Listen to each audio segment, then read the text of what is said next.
Buenas, hola a todo el mundo, a todos los amigos que nos acompañan en estos programas especiales sobre teatro. En nuestro programa Estratos, tratando de contar las historias del teatro cubano de diferentes puntos, de diferentes generaciones. Hoy nos acompañan alguien muy querido para mí, eh, mi amigo, colega de mi misma generación, Charles Bramner, dramaturgo, actor, director de La Quinta Rueda, uno de los proyectos independientes en Cuba que trabajó en los últimos años. Nada, Charles, muchísimas gracias por estar aquí con nosotros. Gracias a ti por la invitación. Óyeme, vamos a empezar hablando sobre ti, ¿no? Vamos a empezar hablando sobre tu formación. ¿Quién es Charles Bramner? Vamos a ponernos un poco en contexto. ¿Dónde estudias actuación? ¿Dónde empiezas en el mundo del teatro? Tú eres natural de Santa Clara, de la provincia de Santa Clara, de la provincia del Mejunje Cultural, la provincia de Estudio Teatral de Santa Clara, de Roxana Pineda. Vamos a hablar un poco de eso, un poco de tu formación, de tus inicios en el teatro. Vamos a hablar ahí. Bueno, para decirlo de la manera más rápida, porque por supuesto son varios años y la historia es larga, yo empecé en el teatro, bueno, siendo muy niño, tú sabes, como es típico de las cosas de la escuela y las actividades y esas cosas, la educación artística, que uno tiene a veces alguna profesora que es muy buena. Yo tuve la suerte de tener una profesora que tenía mucha pasión, no tenía con qué trabajar, pero tenía mucho amor.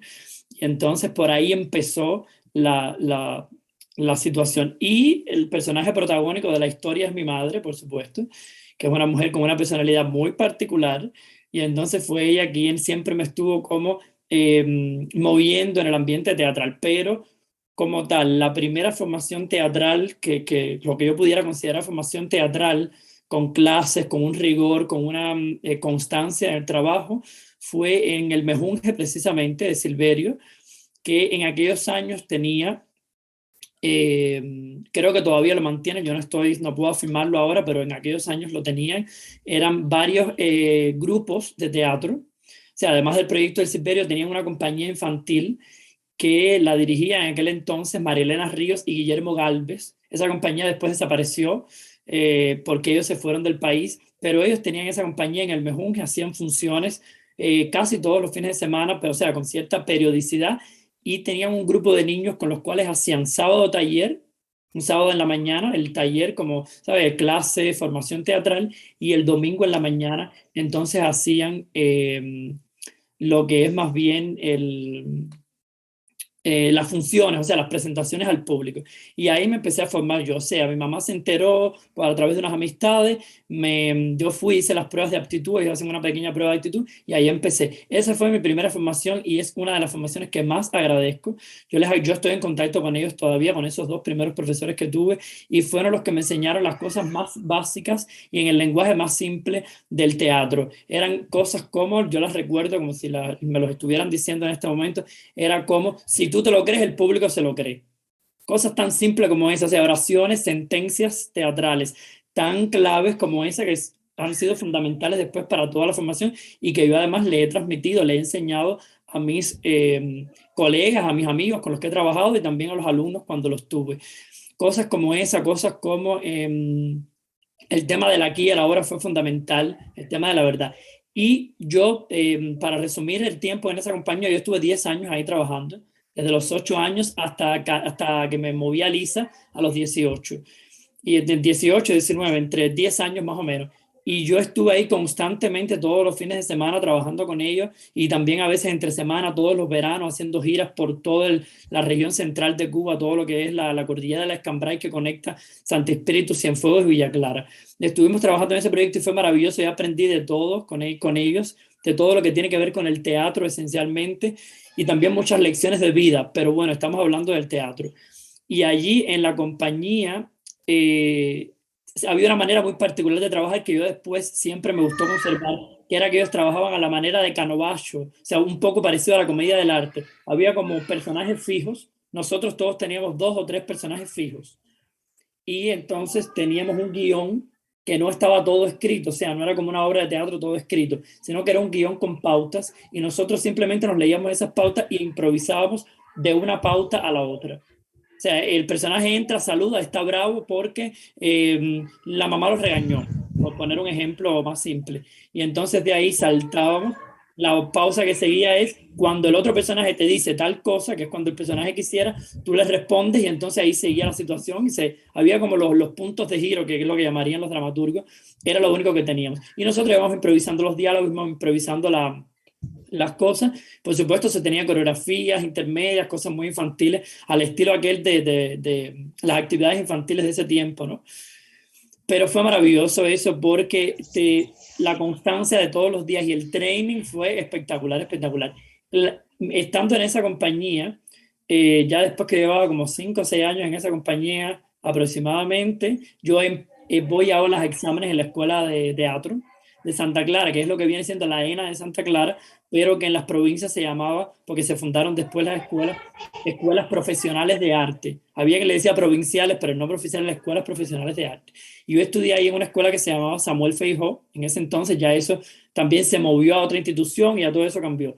Pero en aquel momento era así y estudié ahí. Para entrar hubo una historia larga con el tema del ingreso, qué sé yo, por una serie de situaciones, pero al final entré a la escuela y estudié ahí 4 años haciendo lo que en ese entonces fue el último año que se graduó, o sea, los últimos alumnos que se graduaron como actores, actores de teatro, o sea, actores, digamos, como de teatro en vivo, actores eh, de teatro de títeres y bachiller en arte. O sea, el título decía así, bachiller en arte, actor y teatro de títeres. Era lo que decía.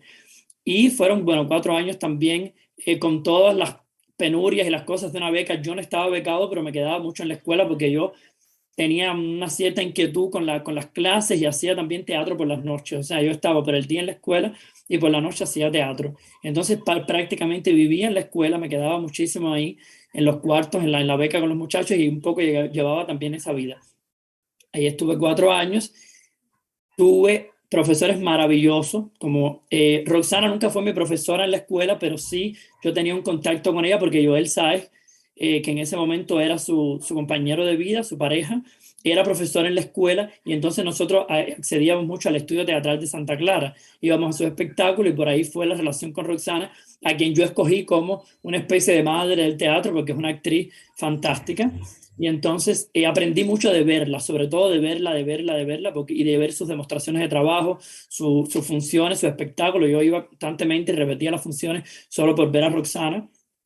Y ese fue el tiempo de la escuela. Además, bueno, tuve otros profesores muy buenos, que se llama Rafael González, el director de Teatro Escambray, y el trío de oro de la manipulación en Cuba, como le llamaban en aquel momento, bueno, como le llamaban en los 70, 80, pero que siempre se quedó así, que era ese trío que compusieron ya desafortunadamente los 3 fallecidos, Iván Jiménez, Olga Jiménez y Ayán Alfonso, que eran los fundadores del Guiñol de Santa Clara, que fueron mis profesores de títeres, tanto de historia del teatro de títeres como de manipulación, de actuación con títeres. Bueno, ellos fueron mis maestros. Y otra persona reseñable de la escuela fue Eloy Alfonso, que era uno de los últimos mimos que queda en Cuba, yo creo, digamos de los mimos no formados por esta escuela nueva, sino de aquellos primeros mimos que se formaron en el Comodoro hace mucho tiempo, en los 60, 70, y fue mi profesor también y yo le agradecí mucho. O sea, esa fue más o menos mi formación actoral hasta ahí. Ya después de los 4 años, yo me gradué en un intento que hicimos, una especie de acuerdo al que llegamos Joel Sáez y yo, donde yo hice mi tesis, la escribí, la dirigí independiente. Él fue como una especie o sea, me cubrió las espaldas para que yo pudiera hacerlo solo porque él sabía que yo tenía esas inquietudes y se lo agradezco mucho. Y ya, así fue la historia. Me gradué de la escuela con ese trabajo independiente bajo la sombrilla del Estudio Teatral de Santa Clara. Yo quería preguntarte, querido, hablando, vamos a ponernos un poco en contexto, porque estos programas también tratan de contar la memoria, la historia de las cosas. Vamos a hablar un poco de la historia del teatro en Santa Clara.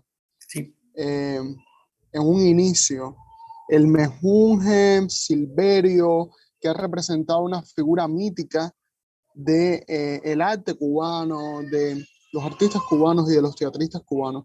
Ese mejunje de libertades y estudio teatral. Y por otro lado está la figura de estudio teatral de Santa Clara y está el Guiñol también. O sea, vamos a contar un poco las historias de estas tres agrupaciones que creo que son de las más viejas en Santa Clara.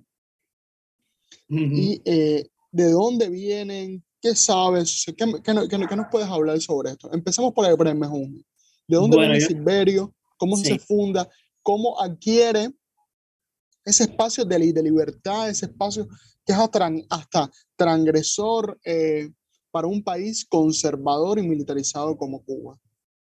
Bueno, yo te puedo decir lo que yo no he estudiado la historia del teatro de Santa Clara. Lo que sé son los cuentos que conozco de haber crecido allí y digamos de en algún punto haber sido parte muy pequeña, pero parte de esa historia, digamos a finales de principios de este siglo, básicamente.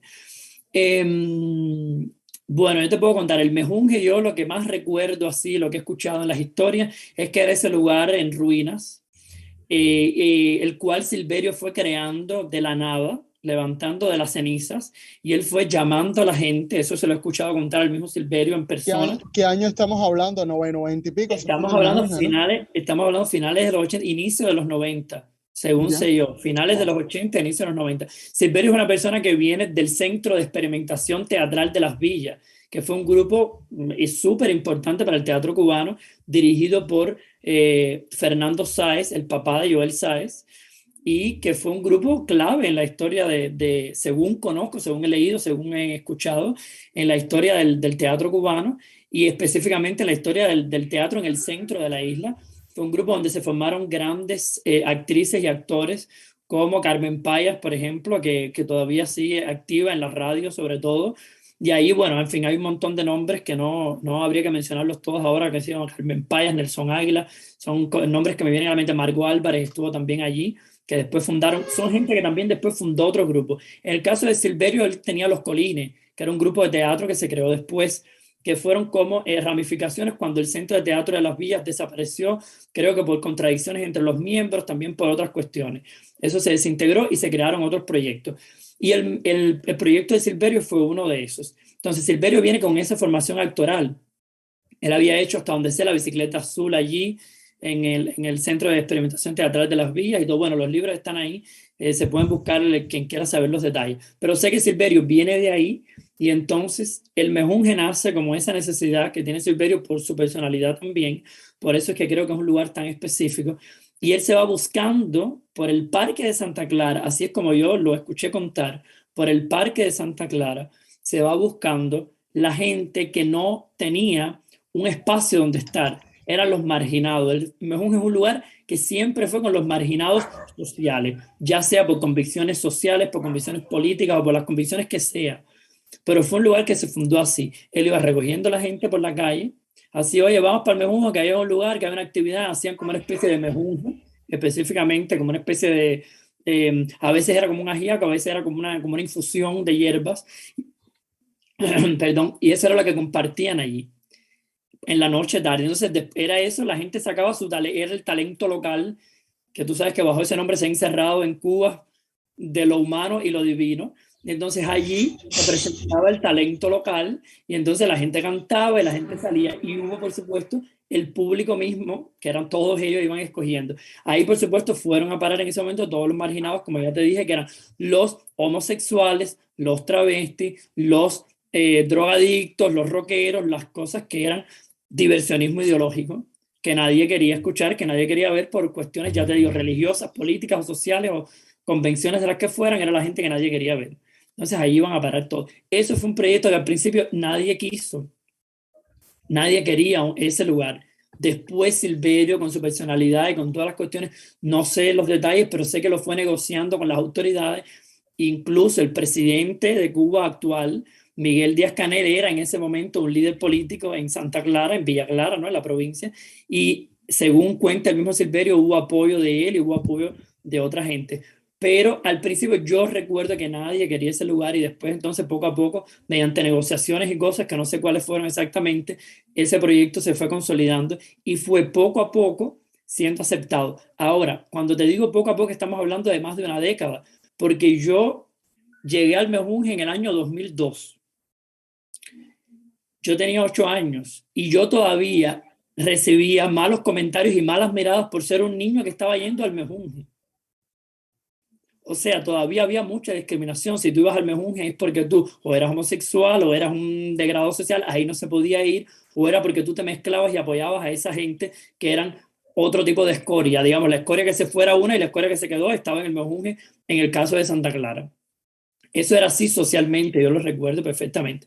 Entonces ahí fue creciendo el Mejunje como proyecto y bueno, después se fue Silverio, que además tenía todas esas relaciones, fue recibiendo el apoyo de artistas importantes de Cuba que fueron allí, que hicieron conciertos, que se presentaron, que participaron y bueno, se fue ganando tuvo más y más y más y más apoyo y fue Hasta haciendo, que, rompiendo esquemas, digamos, y rompiendo esquemas no solo políticos, sino esquemas sociales, esquemas en la mente de la gente se fueron rompiendo, incluso ayudó mucho a la educación social del pueblo de Santa Clara a aceptar muchas cosas.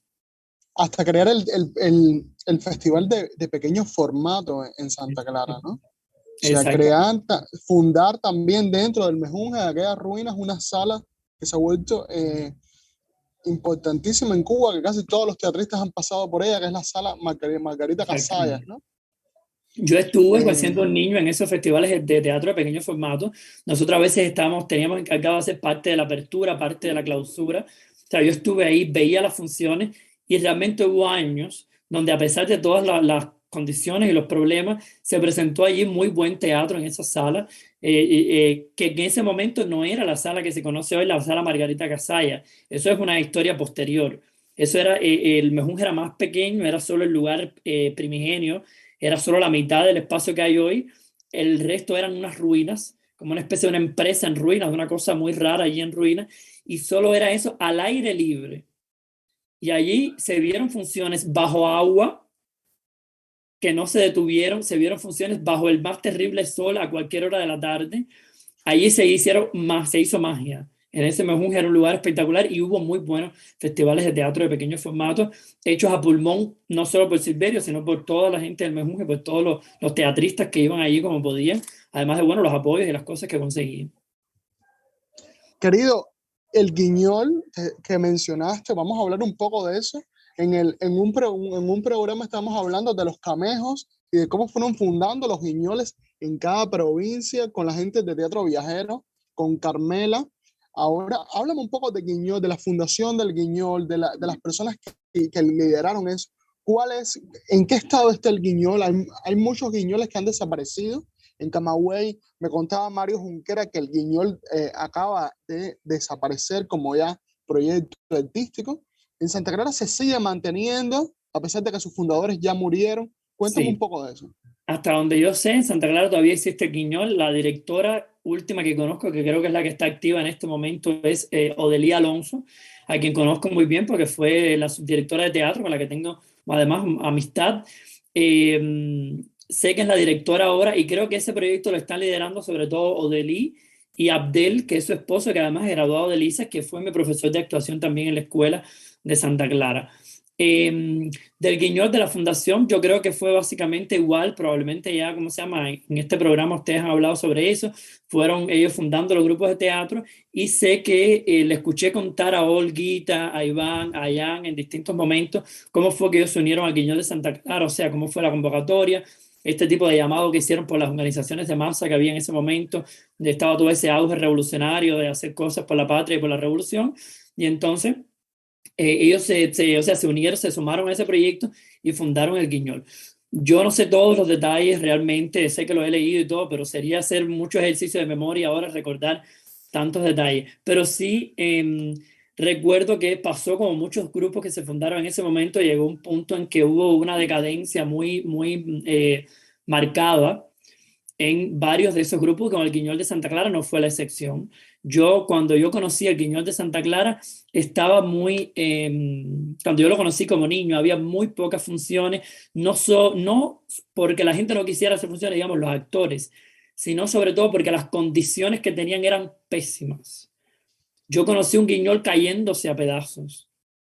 O sea, yo como niño y después como estudiante conocí un Guiñol que estaba bastante destruido, el edificio, pero ahí había gente con muchas ganas, que tenía muchos deseos, pero realmente no podía hacer muchas cosas y entonces estaba como en una crisis cuando yo conocí el Guiñol de Santa Clara. Según la última vez que yo vi el Guiñol, ellos estaban, el grupo de gente joven que estaba allá en el Guiñol, estaba como intentando recuperar el espacio, tenían otro proyecto dentro del Guiñol. O sea, ya no era solo el Guiñol, sino que había otro proyecto como que estaba dentro del Guiñol, bajo la sombrilla del Guiñol, que estaba ofreciendo funciones y esas cosas en la sala. Pero lo que te pudiera contar es, yo conocí a estos titiriteros ya bastante adultos, a estos tres titiriteros que se conocían así como el trío de oro de la manipulación de Cuba, y aún así aprendí muchísimo de ellos, pero de la historia no sé mucho. Yo fui muy pocas funciones de Guiñol, ellos hacían muy pocas funciones comparado con lo que era el auge, y no había como una multitud que siguiera el Guiñol de Santa Clara. En cambio, había más seguidores a otros proyectos como Drippy.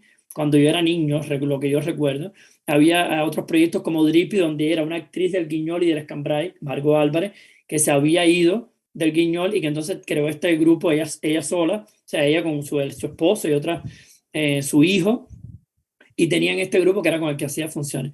Pero lo que te pudiera contar de Quiñol, básicamente, Adonis, es eso. No recuerdo muchas cosas, ¿vale? Tendría que hacer memoria, sí, pero de la historia de Quiñol de Santa Clara sé que se cuenta que en los 70, que en los 80 están los libros.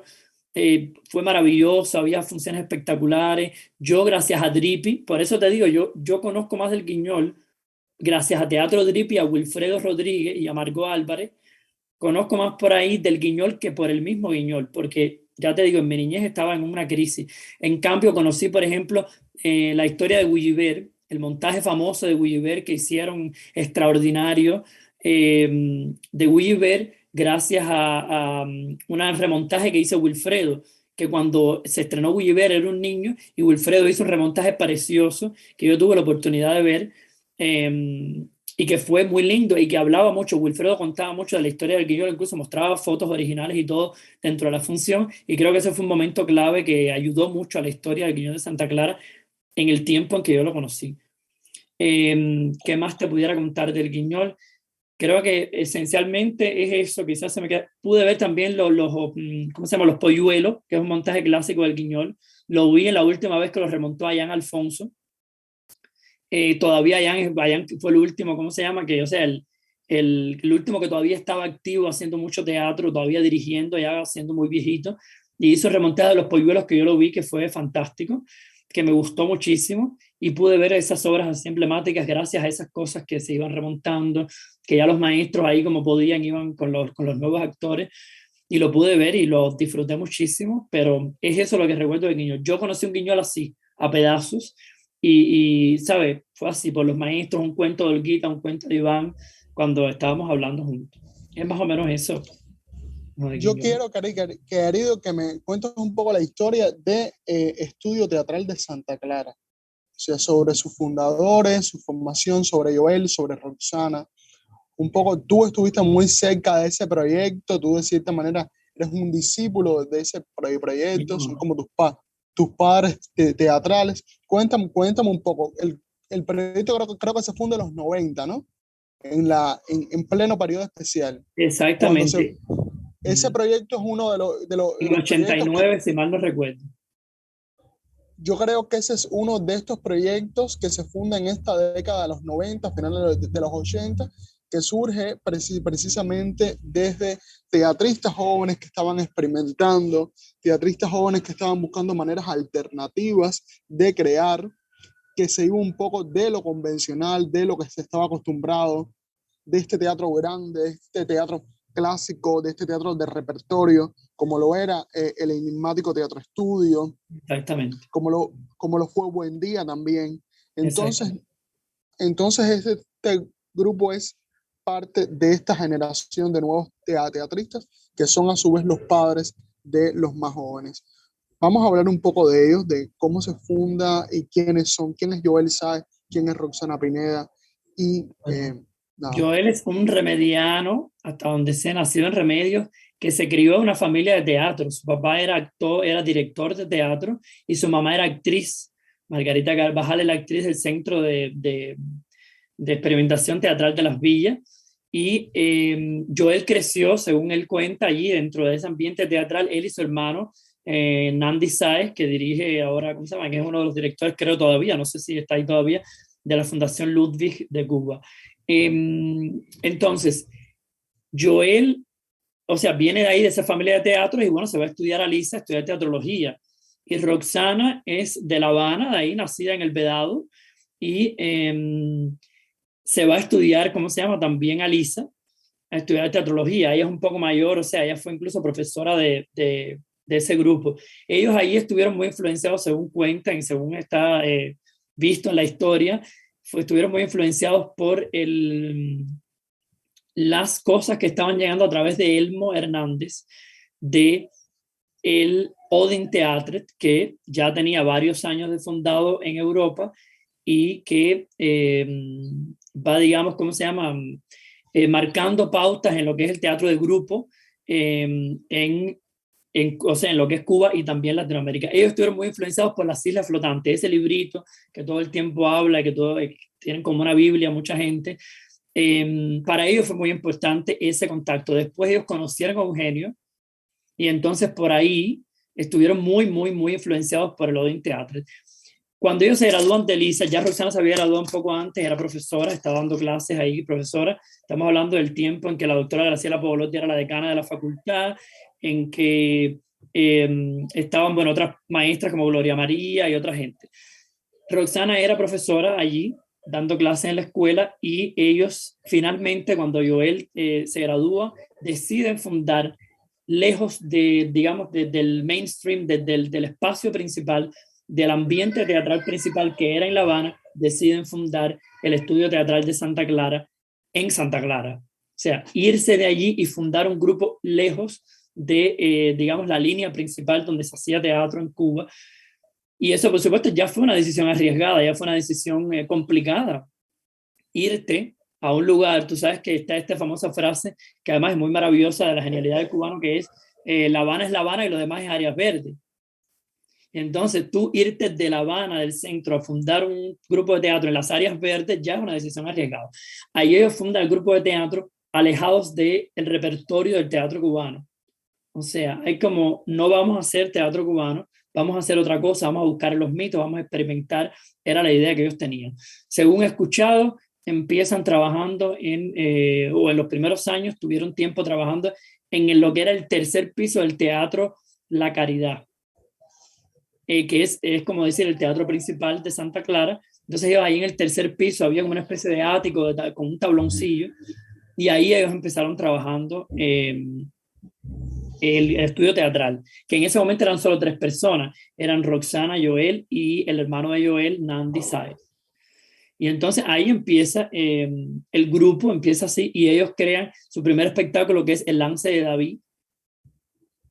Y entonces, bueno, ahí es ese es el nacimiento del grupo, era un espectáculo que por supuesto fue muy extraño, muy raro para la gente porque no estaban el público cubano acostumbrado a ver ese tipo de cosas. Y el estudio teatral después siguió por esa misma línea con muchos espectáculos. Eso es lo que yo he escuchado, yo no vi ninguno de esos espectáculos. Yo era un niño apenas, no había ni nacido cuando se estrenó El Lance de David. Pero después, los espectáculos que yo pude ver de la historia del estudio teatral fueron Soledades. En el remontaje de la temporada de los 25 años del estudio teatral, yo pude ver montajes como Soledades, pude ver montajes ya más posteriores como Los Atridas, como Historia con Máscaras, eh, pude ver Antígona, Hermoso, no recuerdo si vi hermoso Antígona espectáculo. en video. Historia con Máscara. Em, sí, yo Sí, lo es vi maravilloso. en el 2019, un viaje a Santa Clara que di, de pronto Roxana lo estaba haciendo y digo, tengo que ver esto. Es, Hermoso espectáculo. es maravilloso el espectáculo. Bueno, ella es maravillosa en su manera de crear, en su creatividad, en su inteligencia como actriz y como mujer. Y ese grupo fue muy importante. O sea, yo creo que el estudio teatral de Santa Clara, esencialmente, creo que mirando la historia, más allá de que a alguien le guste o no, era la conjunción de Roxana y de Joel. O sea, ni siquiera era los dos por separado, era la conjunción de Roxana y de Joel. Y para mí fue muy importante, un espectáculo que tengo que mencionar, porque en ese tiempo yo tuve 3 maestros. En este tiempo que estamos hablando del estudio teatral, cuando yo estaba en la escuela, tuve 3 maestros. Mi profesora de actuación en la escuela, que fue Zeneida, una mujer desconocida en el teatro cubano, digamos, hacia gran escala, pero una maestra maravillosa. Y Roxana y Joel fueron mis otros 2 grandes maestros en ese tiempo. Y hay un espectáculo que se llama La Quinta Rueda, que para mí fue un espectáculo crucial cuando lo vi, lo mucho que yo disfruté ese espectáculo, un espectáculo que además fue escrito básicamente por Roxana, o sea, las historias son escritas por Roxana. Roxana creó todo eso, y entonces Joel como director lo que hizo fue componer el espectáculo sobre la escena. Pero es maravilloso, el espectáculo es maravilloso, a mí me marcó mucho, y al punto que yo decidí, cuando conocía también de dónde venía el nombre del espectáculo, ponerle a mi grupo que yo fundé en Cuba, La Quinta Rueda. Tengo que mencionar ese espectáculo porque es esencial. Yo quería hacer un paréntesis. Tú hablabas de Eugenio Barba. Vamos a hablar un poco del Odín, pero no del Odín que muchas personas conocen fuera de Cuba. O sea, el Odín, la influencia de la figura de Eugenio Barba, de su sistema, de todos sus espectáculos, de su estética en el teatro cubano. Yo pienso que el Odín ha marcado una pauta antes y después de la llegada de Eugenio a Cuba, de la influencia que ha tenido sobre todo los teatristas cubanos, tocando proyectos tan recientes como el tuyo de La Quinta Rueda, que es marcada por eso. Hasta el mío, de alguna manera, también está marcada por Eugenio y por su manera de concebir el teatro, concebir el trabajo de los actores. Vamos a hablar un poco cómo llega Eugenio a Cuba, por qué impacta desde esta manera un director y un proyecto que vienen de Eugenio ¿el país Odín, cuál es? ¿El sí, Odín? Eugenio es italiano, pero el Odín se fundó, según ellos han contado, se fundó en Noruega, y después, gracias a una ayuda que ellos recibieron, que Eugenio contó una vez, cuando estuvimos en un encuentro en Santa Clara, él contó que a través de una enfermera de ese pueblo en Holstebro, en Dinamarca, creo que a los 2 años de fundado, se mueve a Dinamarca, y entonces ahí donde se establece, donde sigue teniendo su sede hoy en día. Exacto. O sea, es un grupo que actualmente está en Dinamarca. Exactamente. Vamos a hablar sobre Eugenio en Cuba, Barba en Cuba. Bueno, lo que yo sé es que llegó a través, básicamente, o digamos esencialmente, de Elmo Hernández.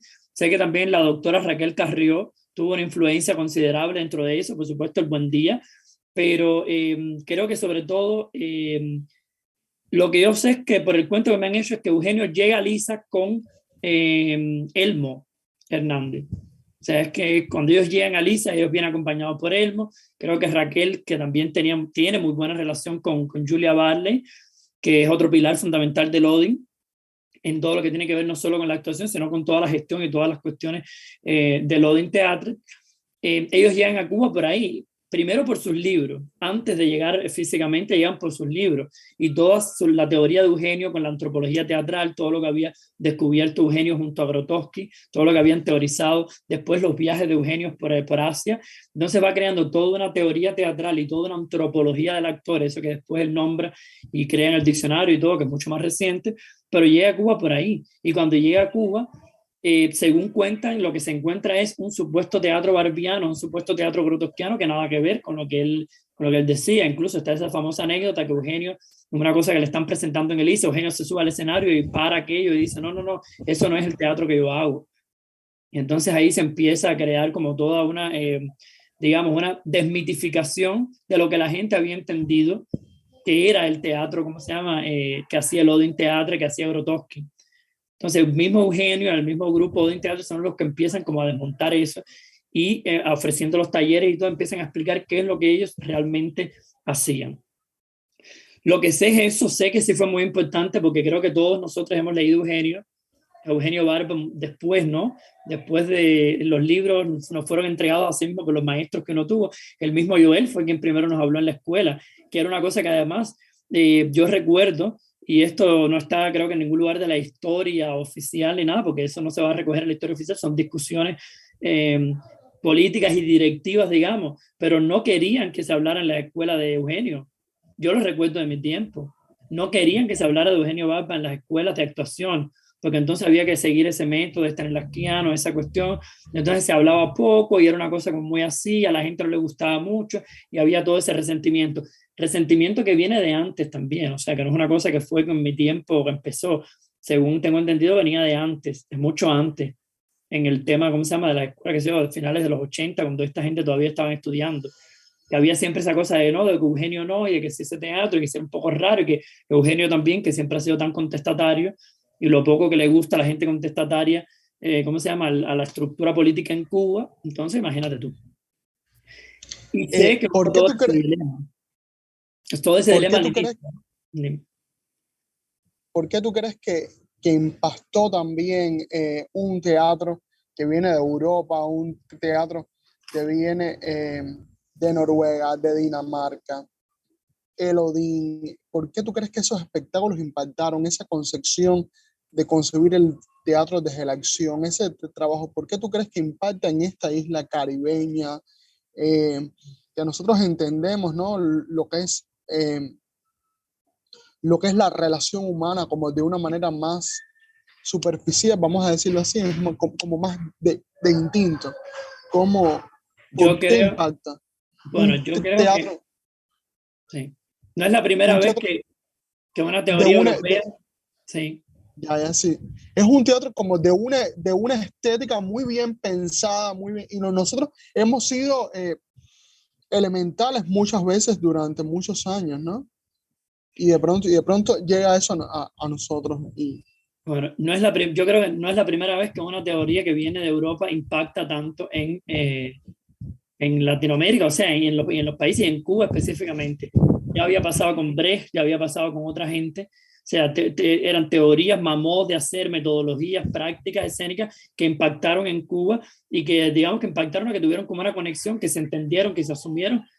Yo creo que eso casi siempre ha pasado porque había gente inteligente que había leído esas teorías, había entendido que eran fundamentos, principios básicos del arte teatral. O sea, que están más allá de una concepción local, una concepción cultural.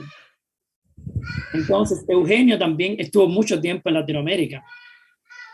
Eugenio estuvo mucho tiempo en Latinoamérica, estuvo investigando esas maneras de hacer teatro y ahí hubo conexiones también.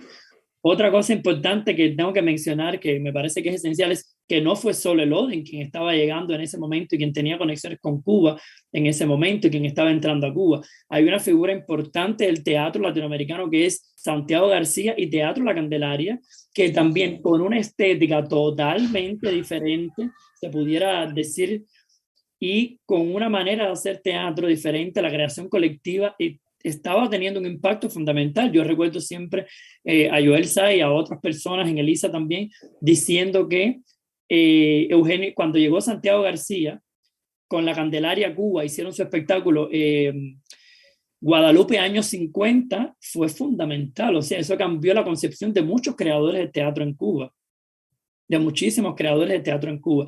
Entonces, no se puede ver como tan aislado solo el impacto del Odin, sino también el impacto de otros grupos de teatro que estaban llegando y que de pronto no tenían mucho que ver con el Odin Teatro en ese caso. Entonces, yo creo esencialmente, respondiendo a tu pregunta de por qué creo que ha impactado tanto, creo que fue porque había gente inteligente ahí, más allá de todo lo otra hojarasca que había alrededor, que era bastante, había gente inteligente que entendió esas metodologías, esas técnicas, esas maneras de hacer teatro y las, ¿cómo se llama?, las aprendió con H intermedia, las aprendió y entonces empezó a crear su producción teatral basándose en esas técnicas, las experimentó, las usó. Está claro, a ver, se puede demostrar de una manera muy clara, los grupos que usaron esas teorías que, ¿cómo se llama?, que venían de Barba, esa manera, esa práctica teatral barbiana, si se puede decir barbiano, que han perdurado en la historia del teatro cubano, o sea, que todavía están así, están creando, es porque lo experimentaron ellos mismos. Los que lo hicieron a la manera de copiar burdamente lo que decía el papel, quedaron en el camino, fueron pasando, ¿saben? Distinto en uno u otro momento, por una u otra circunstancia, fueron quedando. La mayoría de los que persisten, no solo en Cuba, sino fuera de Cuba, haciendo teatro, que fueron alumnos de esa generación o que bebieron de la fuente de las teorías de Barba y las islas flotantes, todavía están haciendo ese teatro de esa manera, todavía están conectados con ese modo de hacer teatro, y es evidente el por qué, porque supieron experimentar eso y adaptarlo a su manera. Entonces creo que por eso pudiera ser una de las razones por las que hubo un impacto, por las que hubo una conexión con esa manera de hacer teatro. Esta tendencia o este interés tiene un padre fundamental, que es la figura de Vicente Revuelta y el grupo experimental de Los 12, ¿no? Obviamente. Que se aleja, hace como un paréntesis en el teatro clásico que se estaba haciendo en la época, en el teatro de repertorio de teatro estudio, y Eugenio se encierra a experimentar a partir de las técnicas grotowskianas. Yo pienso que esa es la primera, Vicente, perdón. Esa es la primera semilla, ¿no? Yeah. Charles, si tuvieras que definir la técnica barbiana, o pudieras darnos hablar un poco sobre Barba, sobre su trabajo, sobre el trabajo que vienen haciendo los teatristas en Cuba, ¿en qué se diferencia Barba de otras metodologías, otras técnicas como Lee Strasberg, Stanislavski, Michael Chejo? Bueno, yo no sé si decir que yo no creo que pueda definir el teatro barbiano. Incluso creo que hay como un rechazo siempre de los creadores a decir barbiano, grotowskiano, esas cosas, porque siempre es la idea que a mí me parece, ¿cómo se llama?, totalmente lógica, que es: Cristo no era cristiano, Barba no es barbiano y Grotowski no era grotowskiano, ¿sabes? Es la cosa de Cristo. Cristo no es cristiano, es una cosa que se desprende después de una obra que realiza una determinada persona, y después viene toda esa ola de fanáticos, de seguidores o de discípulos, y entonces esos son los que practican el cristianismo. Entonces, yo no sé si definir el término barbiano sería algo que yo puedo hacer, no creo que lo pueda hacer, pero sí puedo decir que hay ciertas características interesantes en el teatro que hace el Odin, en la manera de hacer teatro del Odin Theatre, y es precisamente el trabajo físico, que ya no es una cosa que ellos inventaron, ni mucho menos, sino es una cosa que Eugenio rescata como verdades esenciales del cuerpo del actor, de reconocer que las herramientas fundamentales del actor eran el cuerpo, o sea, era su cuerpo y su voz, que es parte del cuerpo también. Entonces, podría decir que eso es un valor fundamental. El training físico es quizás el legado más grande que ha dejado el Odin Theatre al resto, además de todo lo que han hecho, de todas las investigaciones que ha hecho Eugenio, no solo Eugenio, sino Ferdinando Taviani y toda la serie de personas que lo acompañaron, más los traductores y toda esa gente. Pero yo creo que el training físico y vocal es quizás el legado más importante que ha dejado el Odin Theatre para las generaciones venideras, porque el training era una cosa que hasta ese momento no era tan considerada, o sea, no tenía el valor que pasa a tener después de que llegue el Odin Theatre. Por cuestiones esenciales, veníamos de una tradición del trabajo de mesa, escenario, y ahí sobre la marcha tú ibas construyendo el espectáculo y se estrenaba. Ahora, dedicar el tiempo, un tiempo importante, un peso fundamental al training, no quiere decir que antes no se hiciera training, pero era mucho más ligero, era mucho más diferente, era una cosa como un precalentamiento ahí para ir entrando en el fogaje del proceso creativo y directo al escenario.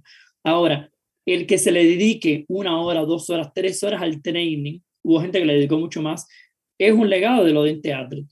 El hecho de que se trabaje la voz, que se experimente con la voz, en otro sentido, es un legado del Odin Theatre, que ha sido fundamental. No digo con esto que no se experimentara antes, Stanislavski lo hizo, ahí están los libros, ahí está toda la manera, pero ese tiempo que se le dedica, esos talleres, por ejemplo, por todo el mundo que pudo hacer el Odin Theatre, por supuesto, con ese sistema de gestión que ellos se buscaron, que se inventaron y que han sostenido durante tanto tiempo, para llegar a otros lugares y enseñar la importancia del training, hablar de lo que era el teatro físico, el teatro extraverbal, las posibilidades de expresión, ha sido un legado muy importante, y creo que eso define al Odin Theatre.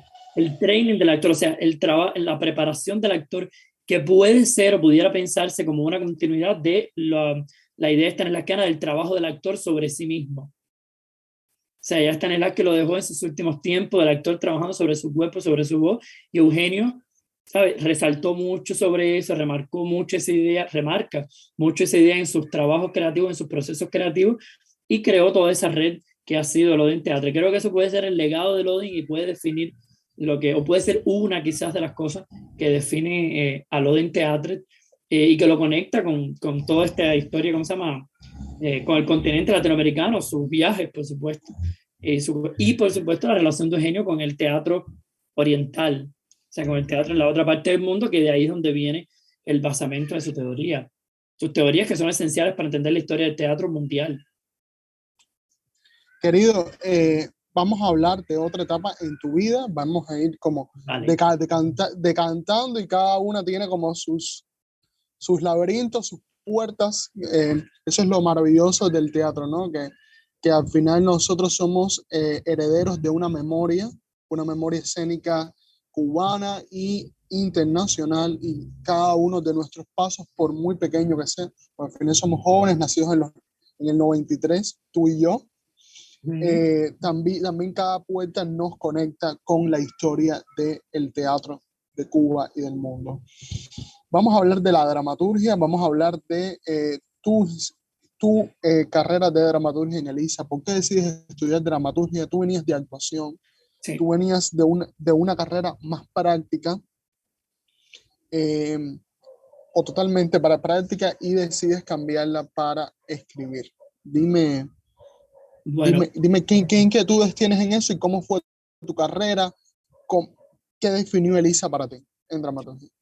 bueno, yo puedo empezar. Yo tuve muy buenos profesores de lo que era análisis dramático, que fue Juan Carlos Arencibia en la Escuela de Santa Clara, y Rafael González fue mi profesor de historia del teatro. Ellos dos fueron fundamentales para comprender la evolución del teatro, para comprender la historia del teatro, para comprender también lo que era el análisis dramático, lo que era la cuestión de la dramaturgia. Entonces yo había estado dirigiendo, yo tenía una inquietud muy fuerte por lo que era la coordinación, el reunir, el descubrir cómo los actores iban desenvolviendo el personaje, cómo iban construyendo el personaje. Tenía una inquietud muy grande por eso, y lo empecé a hacer prácticamente desde el primer año de la escuela. Trabajaba por las noches, montaba mis espectáculos independientes, buscaba la manera de experimentar un poco con esas ideas que yo tenía, con las cosas que leía, con todo esto. Entonces yo, cuando terminé la carrera de actuación, yo sabía, por cosas que había leído y preguntado, que el programa de Elisa era básicamente el mismo programa de la Escuela Nacional de Teatro, o sea, el mismo programa porque se regían todas estas escuelas de actuación de nivel medio, pero en 5 años. O sea, era un poco más largo, supuestamente se profundizaba un poco más. Por supuesto, la experiencia siempre era diferente, pero era el mismo programa. Y yo, aunque siempre me gustó el escenario, siempre me gustó actuar, no tenía una inquietud por seguir actuando tan fuerte como la inquietud por seguir dirigiendo. No existe la carrera de dirección escénica en Cuba. O sea, no existe a ningún nivel. Solo ahora la maestría que fundaron Eberto, el doctor Eberto García Abreu, Carlos Celdrán, Carlos Díaz, toda esta coordinación que han hecho en Elisa para hacerse maestría de dirección escénica. En mi tiempo ni siquiera existía eso. Entonces yo dije, bueno, no existe carrera de dirección escénica, que sería lo que yo quisiera estudiar. Voy a estudiar lo que más cerca hay de eso, y es la carrera de dramaturgia. Los estudios en dramaturgia, que al final la dramaturgia es el centro de la creación básicamente teatral, porque no podemos pensar solo en la dramaturgia escrita, sino en todas las dramaturgias que hay dentro del teatro. Y yo dije, bueno, me voy a estudiar dramaturgia, creo que eso va a ser lo mejor. Yo tenía curiosidad igual, ya había escrito algunas cosas de mis obras y qué sé yo, y tenía curiosidad por eso. Y entonces al final hice las pruebas y bueno, aprobé y me fui a estudiar dramaturgia allí a Elisa. Elisa fueron, bueno, 5 años, fue importante, sobre todo la convivencia en Elisa. Algunos profesores que tuve, que conocí, con los que tuve, bueno, momentos extraordinarios, aprendí muchísimas cosas. Y en cuanto a la dramaturgia, yo tengo que decir que no fue lo mejor que tuve en Elisa, mi carrera, o sea, mis estudios de dramaturgia como tal, no fue lo mejor que me sucedió, ni fue, digamos, lo que más aprendí a hacer fue dramaturgia. En cambio, la experiencia de fundar la Quinta Rueda y la experiencia de trabajar y de conocer muy buenos profesores fue fundamental en Elisa. de asistir a talleres, de tener encuentros, de tener todas esas cosas. Los estudios de dramaturgia fueron buenos, pero en mi caso particular, en mi grupo hubo gente para los que fueron fundamentales. En mi caso particular fue más interesante la experiencia más viva, el contacto más directo y la oportunidad de poder estar allí experimentando.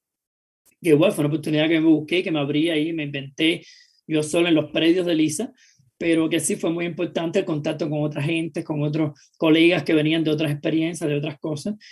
Fue así, fue Elisa, ese fue mi ISA de dramaturgia. Yo también entré a Lisa en un momento donde yo recuerdo un cuento muy simpático, donde cuando yo terminé de hacer mi examen de actuación, de dramaturgia de Lisa, me dijeron, no, el problema es que eres muy lorquiano y mucho joviano. Y a mí aquello de momento me chocó porque, por supuesto, esa gente, las personas que me lo dijeron consideran a Lorca y a Chejo como, ¿sabes? Grandes dramaturgos, obviamente, grandes, ¿cómo se llama? Creadores, poetas, en fin, escritores. Pero a mí me chocó porque era como un momento donde no había la menor intención de que eso pudiera coexistir. Entonces era un poco raro porque seguía existiendo un rechazo como a esas maneras tradicionales. Yo nunca vi ningún problema en que escribir una obra estilo chejoviano, estilo más tradicional, con todas sus acotaciones y sus cosas, fuera un problema, pero bueno, parece que eso podía ser como un del sistema, o al menos, para decirlo de la manera más noble posible, no eran las expectativas que ellos tenían. Ellos querían como dinamitar siempre, romper y crear esquemas y explotar cosas y siempre había como esa idea de romperlo todo. Y bueno, yo no era muy amante de esa idea y entonces lo hice alguna que otra vez, intenté hacerlo, ni siquiera con mucho éxito, para cumplir con un programa de estudio. Pero mi experimentación siempre siguió más sobre el escenario. Mi gran dilema con Elisa, lo he dicho a todos estos profesores con los que además me llevo muy bien, a los cuales le tengo mucho cariño, pero siempre lo dije más de una vez estando en Elisa, yo no entendí cómo se puede aprender a hacer teatro en un aula con sillas y una pizarra.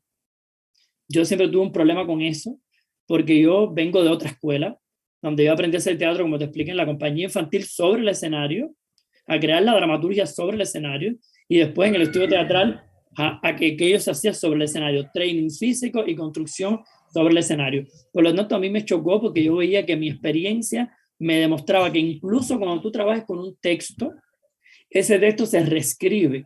También la historia me ha enseñado, por lo que he leído, los dramaturgos, que son como las mentes y los referentes de los programas de estudio de dramaturgia, no solo en Cuba, en muchos lugares del mundo,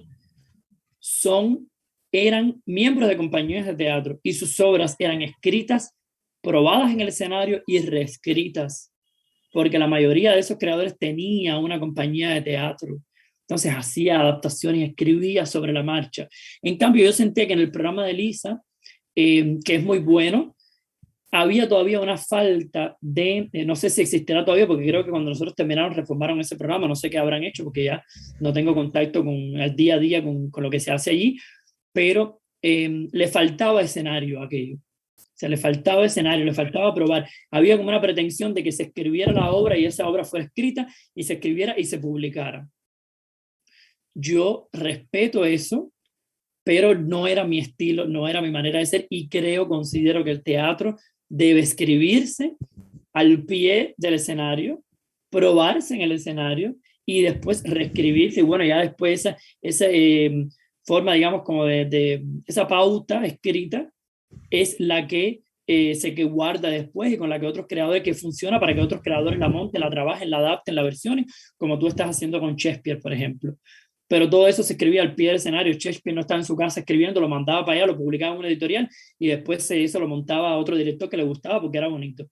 Escribían ahí sobre la marcha, escribían con los actores, escribían con la gente, cambiaban diálogos, corregían, quitaban, ponían, arreglaban escenas y por eso había un sentido del ritmo que, en mi opinión, se ha perdido muchas veces en el teatro. O sea, ya la mayoría del teatro que se escribe en muchos lugares del mundo es un texto para la escena, como ya después se le fue llamando. O sea, tú escribes un texto para la escena.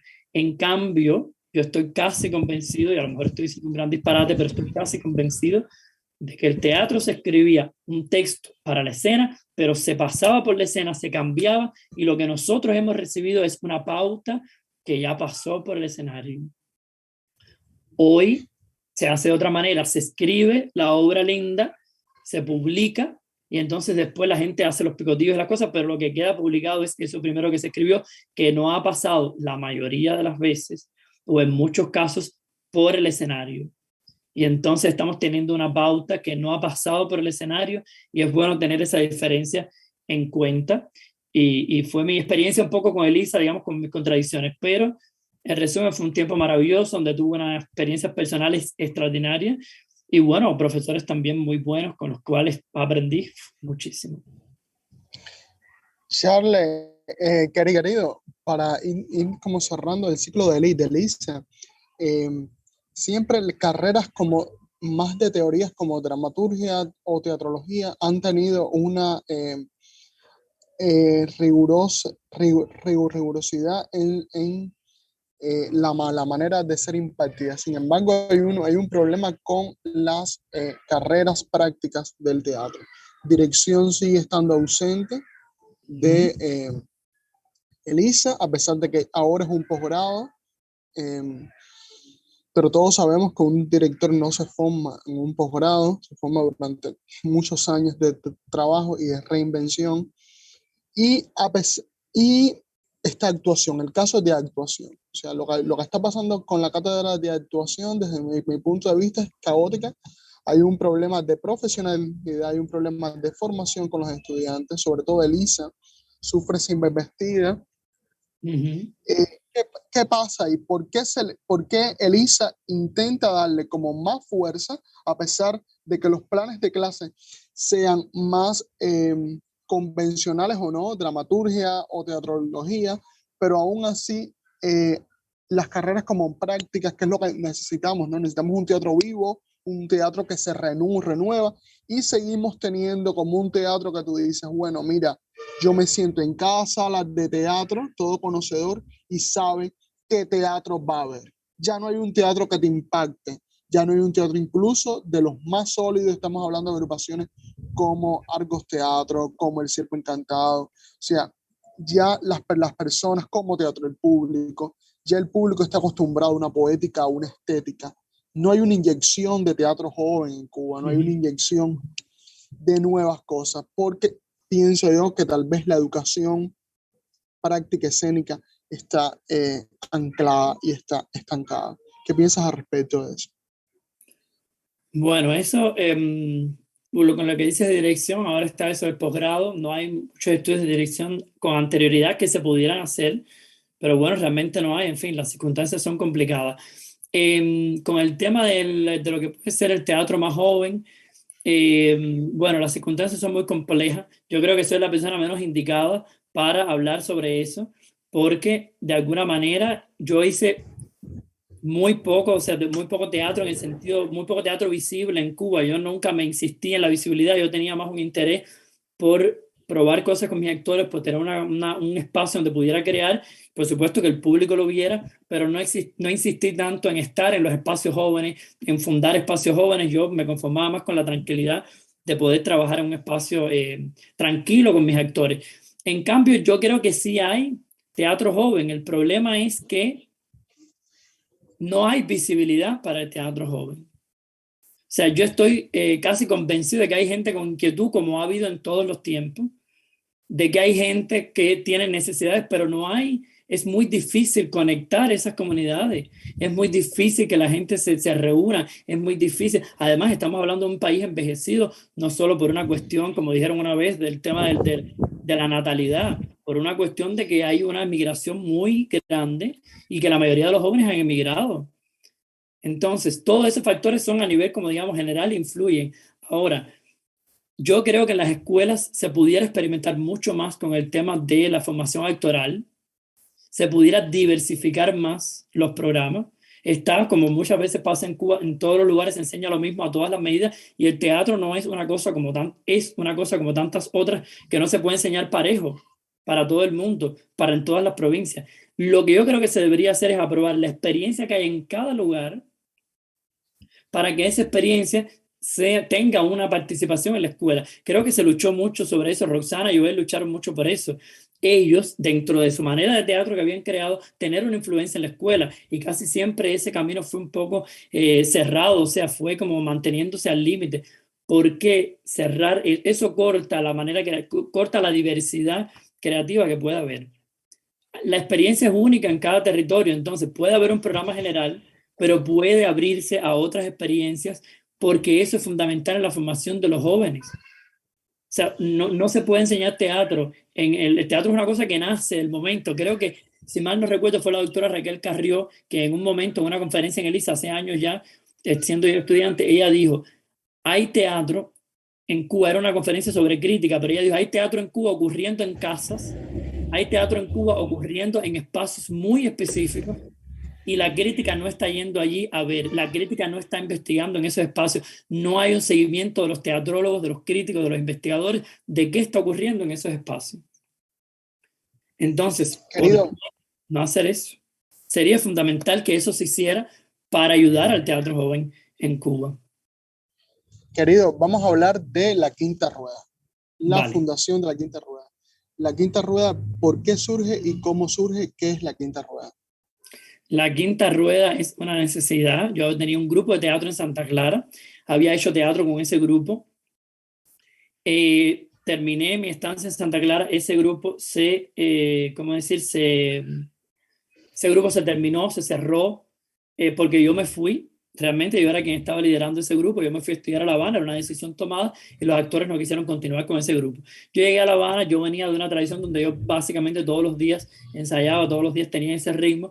Llegué a Elisa, yo no conocía a nadie en Elisa, no tenía muchas amistades en Elisa, y yo sentía la necesidad de que quería tener un grupo de teatro, de que yo necesitaba crear esa familia donde uno se reúne, va y conversa. Quizás yo soy demasiado familiar también en lo profesional, y entonces yo quería crear eso. Llegué allí, no tenía nadie, y entonces simplemente dije, bueno, voy a buscar gente a ver qué. Empecé a mirar un poco los muchachos de actuación, a ver quién me parecía atractivo físicamente en el sentido de la expresión corporal, la manera en que se proyectaba, y entonces decidí ofrecérselo algunos muchachos de mi mismo año de actuación, o sea, que estudiaban actuación, yo estudiaba dramaturgia. Y entonces allí encontré a Lice de León, Roberto Montesinos, que fueron como los que Hubo otros al principio, pero esos fueron los que permanecieron en la primera parte. Y quien después se convirtió en mi pareja de vida también, que fue Ricardo Sarmiento. Entonces nosotros cuatro empezamos a hacer teatro. Ricardo nunca estuvo 100% vinculado en el proceso práctico, pero sí estuvo vinculado en todo lo que era la parte, digamos, más teórica del grupo. Y nace de eso la Quinta Rueda, o sea, nace de esa situación de que yo me sentía incómodo de alguna manera dentro del espacio y yo necesitaba un espacio de creación. Eso empezamos, yo no tenía acceso a los tabloncillos, no tenía acceso a ningún lugar al principio, y yo empecé ensayando en un sótano de música donde nos colábamos en el edificio de música. Ahí empezamos entrenando, ya te digo, por ese legado de loading, del entrenamiento y de formar un cuerpo para la escena. Empezamos entrenando en ese sótano de ahí del edificio de música. Después nos cambiamos a las artes visuales, a la Plaza de la Vagina, que es tan famosa ahí en Elisa, y entrenábamos allí, pero cuando llegó la parte más fría de diciembre, enero, ahí fue un poco más incómodo entrenar porque a veces los actores se resfriaban y eso. Nos cambiamos a ese sótano. Realmente fue ese el orden. Primero allí en música, primero en artes plásticas, después en el sótano, y ya después entonces conseguimos una llave para un tabloncillo, nos fuimos a ensayar un tabloncillo y ahí fuimos haciendo nuestro proceso. Pero fue una necesidad de que yo quería hacer algo, yo me sentía, digamos, no estaba deprimido, pero me sentía apesadumbrado por el tema del estudio de Lisa, de que no conocía a nadie, de que había dejado una práctica creativa, había dejado mi ciudad para vivir por primera vez en otro lugar y quise hacer un espectáculo. Y todo empezó, yo había empezado a entrenar ya, pero el tema del primer espectáculo lo encontramos en una clase de literatura, literatura general, con una profesora maravillosa que por suerte nos dio clase, que fue Sutrayel Falcón, y Sutrayel nos mandó a hacer unos trabajos, y Ricardo en este caso le tocó hacer un trabajo sobre Emily Dickinson, la poeta estadounidense, y eso fue un descubrimiento fantástico para nosotros, y de ahí nace el primer espectáculo. O sea, era la necesidad de ¿Cómo tener se llama? se llama ¿Cómo se llama? Emily. Emily, el Emily. primer espectáculo. Emily con minúscula, nosotros siempre lo escribimos con minúscula. La primera experiencia nace de ahí, de ese intercambio, de ese contacto en el training, en el entrenamiento, y entonces encontramos el tema del espectáculo y empezamos a crear el espectáculo. Fue así, fue eso, una necesidad de trabajar, una necesidad creativa, una necesidad de verme con alguien por las noches, darnos un abrazo, hablar un poco de cosas, hablar bien y mal de todo, hablar bien y mal de la vida, de la gente, del país, de todas las cosas, y entonces después empezar a trabajar, empezar a soñar con el teatro, empezar a soñar con imágenes, con cosas, oír una canción. Era una necesidad básicamente espiritual de eso. Háblame de los otros espectáculos que lograste estrenar hasta llegar a tu tesis, que creo que fue lo último que hiciste. Te Exactamente. gradúas de dramaturgia de Lisa y montas tu texto. Eres de las pocas personas que ha hecho eso, ¿no? O sea, Exactamente. Yo no, graduarse con una obra y además montarla. sí, no Vamos hay a hablar mucha de eso, gente que lo hizo. de la noche de los asesinos, de la Ajá, noche de los asesinos, de la danza macabra de Strindberg y de esta obra. Creo que son las obras, ¿no? ¿Hay otra? sí, son esas, ¿no? Son esos. A Emily, que fue ese primer espectáculo con esa motivación de Emily Dickinson, que era un espectáculo que nosotros siempre nos reímos porque decíamos, entendemos que puede que haya alguien que le resulte un poco más aburrido. Había gente que lo amaba y había gente que no lo quería ver, pero fue una cosa muy personal que nosotros necesitamos hacer como digo, ese volcán poético de Emily Dickinson, porque de verdad que nos ayudó mucho en el proceso creativo emocionalmente. Nos pasaba mucho eso, gente que conectaba con la obra y se quedaba fascinada con aquella cantidad de poesía, y gente que a aquello le parecía una cosa aburrida y así lenta, porque es verdad que tenía un ritmo muy lento. Pero bueno, fue muy linda la experiencia con Emily. Después tuvimos La Noche de los Asesinos, que fue un intento por crear una especie de versión con una idea que yo tenía en mi cabeza, que no funcionó, de una versión de la obra de... Yo quería trabajar con los chismes, con los cuentos cubanos, con los chismes de los barrios, de los pueblos, la hija que mataron, la chiquita que se ahorcó. Yo tenía una idea por trabajar con esa cosa tan rara y enrevesada, ¿no? Eh, de los pueblos cubanos. Entonces yo que si esto, que si lo otro, y empezamos a reunir chismes, hicimos una cosa. Al final después nos pareció que la obra de Triana podría tener como podría ser como un marco que encerrara todo aquello, esos hijos que jugaban a matar a los padres y toda esa historia. Al final ese experimento no funcionó como tal, en fin, por otros factores ahí dentro del grupo en ese momento, pero bueno, terminamos el espectáculo y lo estrenamos, y tenía momentos muy simpáticos, muy agradables, que disfrutamos mucho, otros no eran tan buenos, pero como quiera que sea, fue una experiencia que yo agradezco mucho, y que incluyó otros actores en el grupo, que fue Odelmis, que se incluyó a trabajar con nosotros en ese espectáculo, y Zulaine. Zuli Soler, que era compañera mía de estudio, que también había estudiado actuación antes, pero no juntos, nos conocimos en Elisa y lo hicimos juntos, y fue una experiencia linda. Fue sobre todo, yo creo que ese espectáculo, lo mejor que nos quedó fue lo que logramos, en fin, entre nosotros, en el proceso creativo, en las relaciones que hicimos, y lo que pudimos experimentar y hablar de los chismes de pueblo, de barrio, y eso, nos divertimos muchísimo. Después hicimos La Danza Macabra, que era una viejísima obsesión que yo tenía. Yo siempre había querido montar ese espectáculo de Strindberg, una versión o algo de ese espectáculo.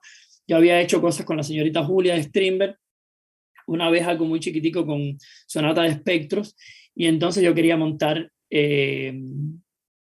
La Danza Macabra. Era una cosa que yo adoraba. Así me fui encontrando durante años con la entrada de los boyardos, que era una composición que usamos en el espectáculo. Después la música de Saint-Saëns, que también la usamos, de Camille Saint-Saëns. Y ahí fuimos encontrando cosas que completaron el espectáculo. Ahí se une otro actor. Yo entonces me quedo ya con Lisée, trabajando Lisée y yo.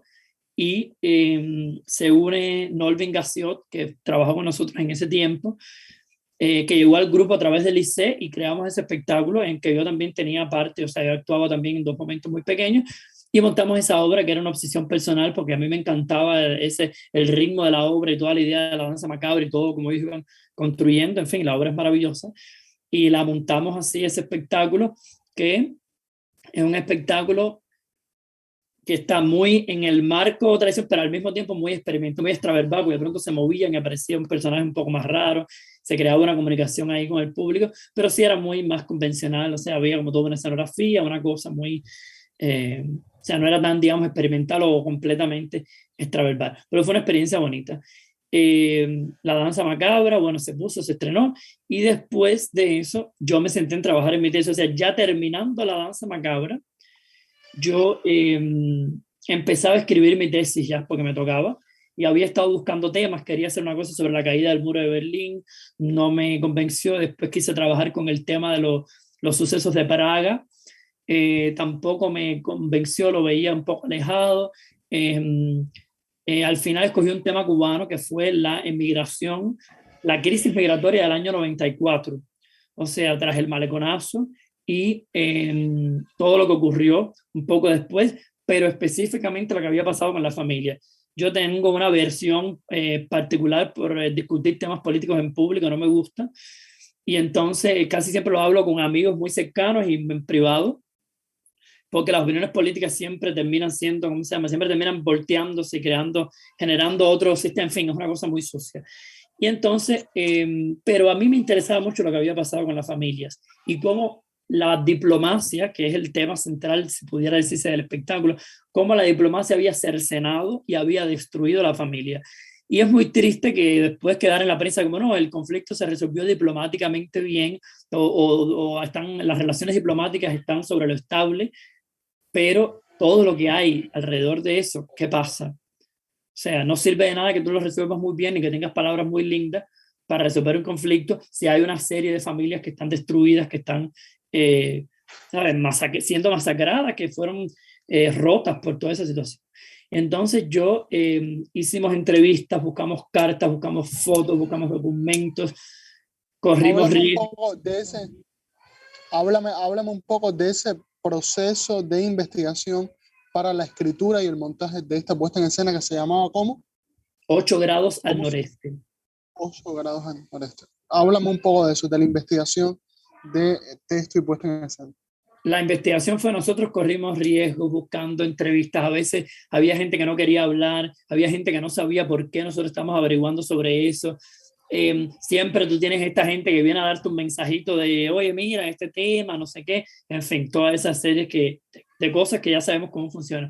Pero la investigación fue muy linda. Tuvimos testimonios invaluables, o sea, fueron cosas, gente que estuvo en la balsa, que salió, que se fue, que llegó y que regresó.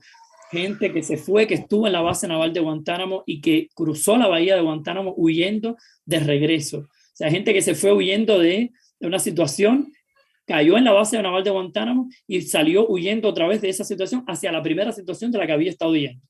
O sea, Wow. cosas alucinantes como esa que tú dices, madre mía, fuimos muy afortunados porque pudimos encontrar personas puntuales, gracias a Dios, que nos dieron testimonios puntuales sobre la base, testimonios puntuales sobre el tiempo en el mar, testimonios puntuales que nos ofrecieron cartas de familiares que habían guardado toda esa información, que para nosotros fue invaluable, fue maravillosa. Yo empecé a hacerlo solo primero porque los actores estaban trabajando en la danza macabra.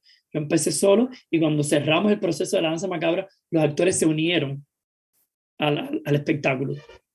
Y entonces, o sea, se unieron a la investigación y entonces ahí fuimos recopilando más informaciones, buscamos con las familias, eso fue básicamente de boca en boca, ahí no hubo una cosa como publicaba en Facebook, estamos buscando información sobre esto, porque era una cosa, o sea, un poco loca hacer eso, ¿no? Sino que buscamos una página oscura de la historia cubana que nunca ha querido ser abordada, que ha sido muy manejada al mismo tiempo de nuestra investigación, entonces nos enteramos que había un libro publicado por Letras Cubanas donde se tocaba el tema de cierta manera y después el periodista de la prensa oficial Oliver Zamora Oria en una mesa redonda también hablaron unas cosas de él. Yo nunca lo vi el programa porque no me gusta mucho, pero supe que estaban trabajando sobre sobre el tema y que hicieron una cosa, una investigación, una gente en la Universidad de La Habana, pero no fue algo muy relevante, por lo menos por lo que yo pude ver y entender. Nuestra investigación fue así, entrevista puerta con puerta, casa con casa, el primo de la prima, del pariente, del primo, del amigo, del hijo, del no sé qué. Fue balsero y estuvo en la base. Bueno, dale para allá, consigue el número de teléfono, ve, busca la información, así, zapateando la información. Y yo escribí mi tesis viajando por Europa, además, que fue la otra cosa que fue muy rara, porque yo de pronto, en medio de esa investigación, tengo unas oportunidades de trabajo en Europa y me voy a Europa. Y entonces, viajando por Europa, ahí voy escribiendo la tesis, voy procesando todo y gracias a eso, a una conexión de internet estable, a algo así, voy entonces hablando con otras personas con las que no había podido hablar desde dentro de Cuba. A través de un video, a través de Facebook, a través de que voy hablando con gente que estaba en Estados Unidos, con gente que había migrado luego de Estados Unidos para otros países que habían sido balseros, y por ahí voy estableciendo otros contactos y recibo otras fotos, otros testimonios que no había tenido estando dentro de Cuba, porque era difícil la conexión, porque en aquel momento todavía no había datos móviles como ahora estamos haciendo esta llamada, por ejemplo, era diferente. Entonces yo hago esa investigación así, a retazos vamos uniendo todo aquello, al punto que estuvimos en un momento por ponerle el título a la obra, El mar de los recuerdos, porque era como una cosa que te inundaba así, eran trozos de recuerdos rotos, así como las olas del mar, así, ¿sabes? Fragmentadas y a veces terribles, a veces más lentas, más así.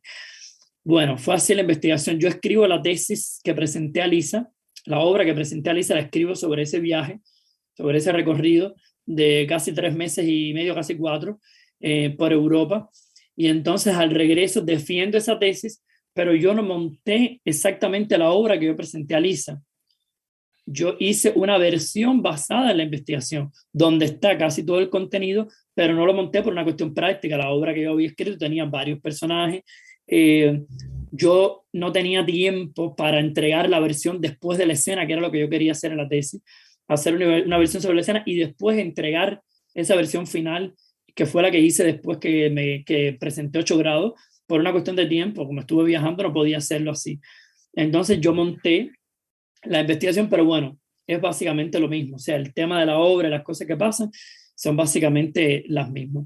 Y esos 8 grados al noreste se montó, se estrenó en Cuba, se presentó en varios lugares y eran eso, cartas y testimonios de las situaciones familiares, las familias rotas y atravesadas por la crisis de los balseros del año 94, 95 también, porque bueno, todo ese tiempo hubo mucha gente que estuvo en la base todos esos años. Y los testimonios fueron muy estremecedores y nosotros le tenemos mucho respeto a esos testimonios y a la obra también. Y bueno, eso fue 8 grados básicamente, fue ese cuento de historias, de testimonios que compartimos con esas personas a las cuales le agradecemos mucho todavía y que yo compartí con las actrices. Fue un proceso muy intenso, profundo y arriesgado también, de alguna manera, porque siempre está el miedo de qué vas a decir, cómo lo vas a decir, en qué tono lo quieres decir y de qué va este espectáculo. De ahí que apareciera ese personaje llamado Mr. Diplomacia, que es el payaso que sale casi al final del espectáculo, haciendo una alusión a todo, cómo la política se lava las manos y deja daños colaterales, que son miles y miles y miles de cubanos muertos en el estrecho de la Florida. ¿Sabe cómo se lavan las manos con eso? Tanto la diplomacia de un lado como del otro. Al final a nadie le importa, ellos siguen viviendo su vida y disfrutando sus lujos, y entonces muere tanta gente y tantas madres todavía hay en Cuba, esperando familias, esperando hijos, esperando, hay gente que todavía está esperando recibir una noticia de una cosa que pasó hace más de 25 años. Y es muy doloroso, es muy penoso, pero bueno, la investigación fue eso, fue bonito en una manera compartir de esa forma, y que todavía cuando se ha puesto, ya hace mucho que no la ponemos presupuesto, pero cuando se ha puesto la gente dice y todavía nos hace un cuento, nos quiere decir algo al final, porque todo el mundo tiene una historia relacionada con ese momento. Eso fue 8 grados al noreste. Increíble espectáculo, yo lo recuerdo que lo vi y también vi la danza macabra. Charles, tú y yo hemos tenido, además de una amistad, una relación de trabajo. Tú has estado como asesor de Perséfone Teatro, asesorando, siempre acompañando en diferentes momentos, de diferentes formas, desde un mensaje de texto hasta que me escribes un texto ahí corriendo. Cuéntame un poco vamos a hablar ya para ir terminando, como una de las últimas preguntas, del teatro independiente en Cuba. El teatro joven, somos personas diferentes, hemos enfrentado la manera de hacer teatro de maneras muy diferentes, y no solamente hablo de la práctica escénica, sino de las posiciones que cada cual adoptamos. Pero dime qué pasa con el teatro independiente en Cuba. ¿Por qué no hay casi teatro independiente? ¿Por qué no hay una inyección de jóvenes teatristas en Cuba, más allá que no existe una carrera de dirección. ¿Por qué los espacios teatrales están siempre en los mismos lugares, se mantienen de la misma manera? No existe casi rupturas con esos espacios institucionales, que se pueda ver teatro en diferentes maneras, desde un garaje hasta una casa, hasta un pequeño apartamento, como yo lo he hecho en este año. ¿Por qué no existe de pronto la pluridiversidad del teatro? Y qué es lo que pasa ahí? ¿Por qué el teatro ahora mismo es una sola cosa y está regido por una institución donde entras como un tubo, donde te entras y sales por donde ellos quieren? Bueno, ¿Qué pasa ahí? sí, eso en mi opinión pasa como pasa en varias cosas. Hay un grupo, bueno, nosotros estamos hablando de los creadores, pero hay, digamos, un grupo de personas en muchos ámbitos que está obrando amparados por un poder, y hay otro grupo de personas con toda la legitimidad que está obrando desamparados y además en muchos casos asediados por ese poder. Eso no es primera vez en la historia del mundo que sucede, pero es una realidad que tenemos hoy. Entonces, es muy, imagínate, bueno, imagínate, no, tú sabes que hacer teatro dentro de la institución ya es complicado. Imagínate fuera de la institución. Entonces, cuando tú me preguntas qué pasa con el teatro independiente, es muy difícil hacerlo, lo cual no quiere decir que no se haga, lo cual no quiere decir que no exista, pero si no tienes el amparo de la institución o del poder que controla todos los espacios donde puede ser medianamente visible, nadie puede conocer el teatro independiente que se está haciendo quizás en Santiago de Cuba. No es que conozca a alguien especial, solo pongo un ejemplo, ¿cómo decir?, al azar, de lo que se está haciendo en Holguín, el teatro independiente que se está haciendo en Holguín, en Guantánamo, que no quiere decir que no lo haya. Lo que pasa es que no lo sabemos. Ahora hay entonces con esta apertura, que más o menos la gente tiene un poquito de internet y puede más o menos compartir otras cosas, uno se puede enterar de una cosa que pasa aquí, de una cosa que pasa por allá. Pero no hay teatro independiente sencillamente por eso. Por lo mismo que de pronto hay quien puede caminar libremente por la calle y hay quien no puede. Por poner otro ejemplo, hay quien puede caminar libremente por la calle y hay quien no puede, porque hay unos que están parados por un poder y otros que no lo están. Entonces, si tú eres el dueño de esta calle y no me dejas pasar por aquí, ¿qué podemos hacer? O si tú te crees el Pero dueño de esta calle y no me dejas pasar por ahí, ¿qué podemos hacer? Entonces, ahí hay un conflicto en ese sentido. Y creo que es lo mismo que pasa con el teatro independiente.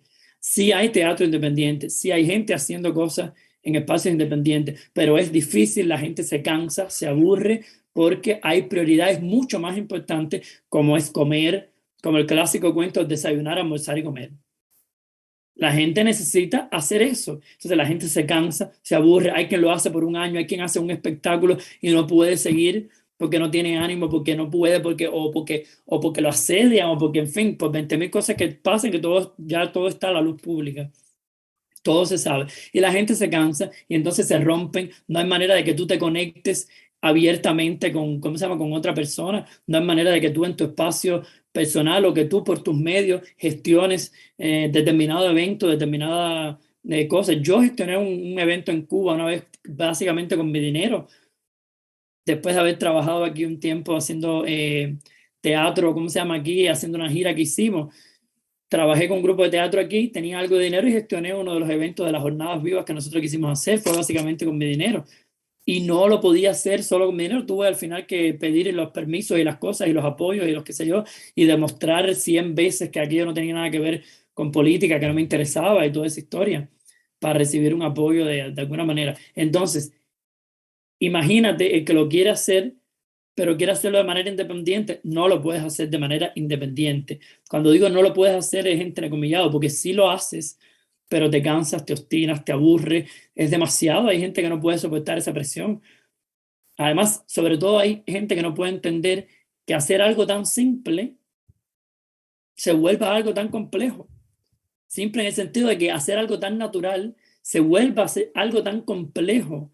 sea, que se complejice tanto por, en fin, por miedos, por temores, por odios, por todo lo que pueda ser, pero que se complejice tanto, que no tengas un espacio, que tengas que entrar por eso mismo, como tú dices, por una canal determinada, por un espacio determinado para saber cosas cuando sabemos cuánta gente ha entrado a los grupos de teatro, cuánta gente en momentos determinados han sido aprobados en un procesos rápidos para entrar a los grupos de teatro profesionales, pero que no han tenido manera, en fin, todo lo que se conoce. Pero lo que me preguntas de teatro independiente, yo creo que la razón fundamental es, sí hay teatro independiente, pero hay una prioridad a nivel de poder de que no sea visible, de que no sea, no esté en lo que puede ser el mainstream o lo que puede ser el espacio oficial de alguna manera.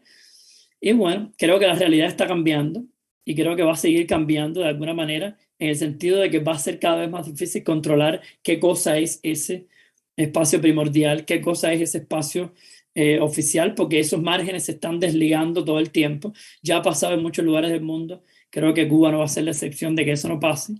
Se están desligando esos márgenes, la gente va a tener otras plataformas donde mostrar lo que hace, la gente está teniendo otros espacios y se está viendo y se está conociendo y se está, desde esta misma plataforma, por ejemplo, tú estás intentando como reconectar esos creadores que están independientes. Yo ni siquiera me considero dentro de ellos porque yo de alguna manera ya, o sea, dejé eso por una decisión personal y, por supuesto, formo parte de la comunidad de teatro joven cubano, pero de alguna manera salí un poco de eso porque, en fin, vine a estudiar a Europa y otras cuestiones. Pero tú estás intentando conectar esa plataforma, lo cual quiere decir que sí existe. Perdón, con esta plataforma estás intentando conectar esa comunidad, lo cual quiere decir que sí existe. Que son pocos, es verdad. Que no tienen posibilidades, es verdad. Que se cansan de hacerlo por todo lo que pueden estar sufriendo, tanto de cuestiones sociales como de cuestiones políticas, es verdad. Pero existe. O sea, nadie puede decir no existe teatro independiente en Cuba, no se está haciendo teatro independiente en Cuba. Existe, lo que pasa es que no está establecido, no le permiten estar organizado, no le permiten aparecer y todo se considera como algo fuera de lo normal, como algo extraordinario, una cosa que es tan simple como poner en el jardín de tu casa, en el patio, en la sala, en la cocina, una obra de teatro, que es algo tan, puede ser algo tan natural, pero desafortunadamente no lo dejan hacer y ha sido así durante muchos años, pero bueno, cambiará en algún momento, espero.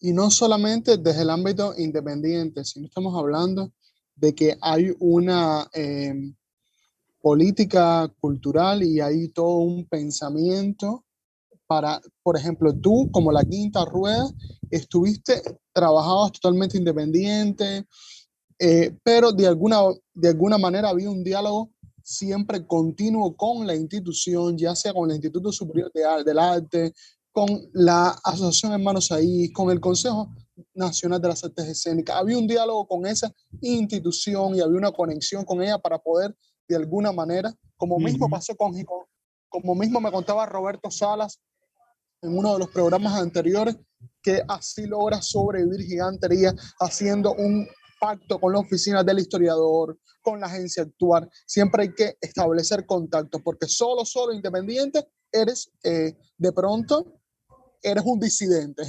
Ya no eres un teatrista, eres un disidente. Pero aún así, la quinta rueda, que tenía un diálogo con la institución, la quinta rueda, desde mi punto de vista, todos los espectáculos que tú hablaste, y estoy hablando de espectáculos tan memorables como los dos que mencionaste, para mí fueron obviados por la institución. O sea, lograste hacer funciones en el Brecht, la crítica no iba, o si asistía, no escribía sobre tus espectáculos, no fuiste invitado a premios o no fueron jurados de premios a verte.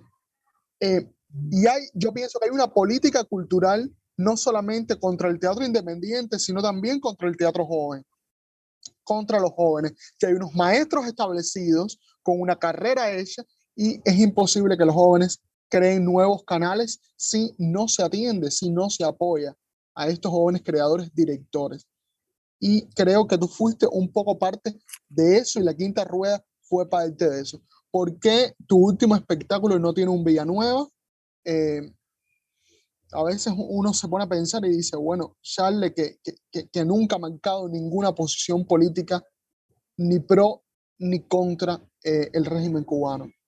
Dime qué crees de eso, del teatro joven en Cuba y de la Bueno, intención de la institucionalidad a opacar, aun cuando existe la asociación Hermanos ahí, aun cuando existe la asociación Hermanos ahí, que, que es un ruido mentiroso, aun cuando se supone que ella es la que debe agrupar a esto.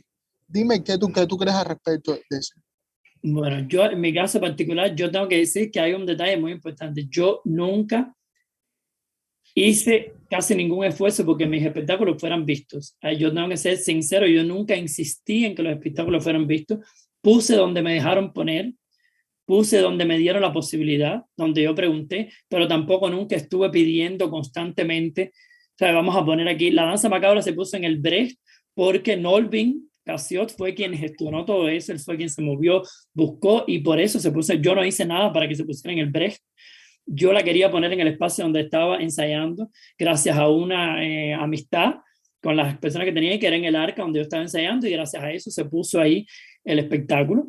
Yo, el ISA me apoyó en un momento, en cuando estuve en el ISA, después ganamos nosotros éramos miembros del HS, como la mayoría de los jóvenes, ¿cómo se llama?, que hacen algo que uno piensa que va a tener ese respaldo en algún momento, o un apoyo muy grande o real o algo así.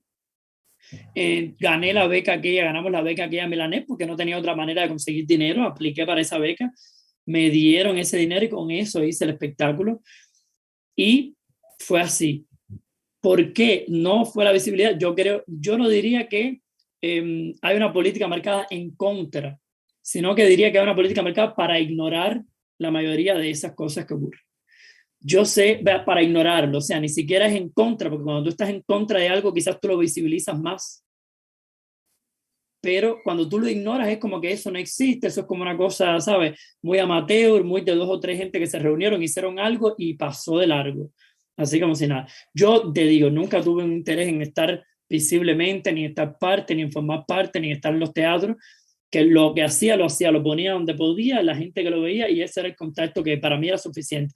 Pero sí entiendo lo que dice, y es verdad que la mayoría de la gente no asiste a los espectáculos y no hay una preocupación por buscar dónde están ocurriendo los hechos y de qué manera están ocurriendo.